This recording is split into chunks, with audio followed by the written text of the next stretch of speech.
So, kailangan na natin sa side yung gamit natin. Parang wala kayong filter sa compressor ah.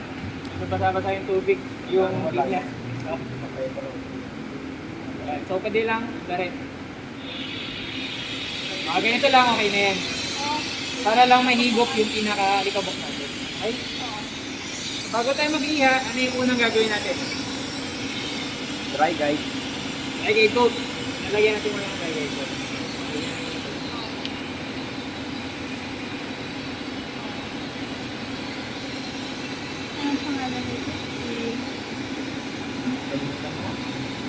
So, sa unang dry guide coat pa rin, makikita natin lahat ng lubog at lahat ng mga alon-alon.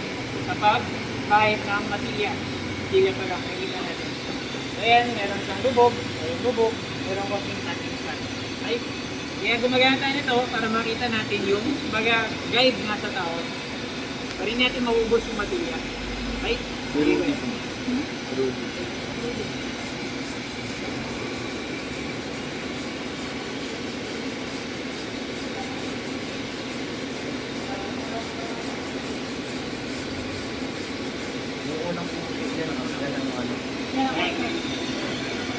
Ito nyo, pagkiha, meron pang mga itim.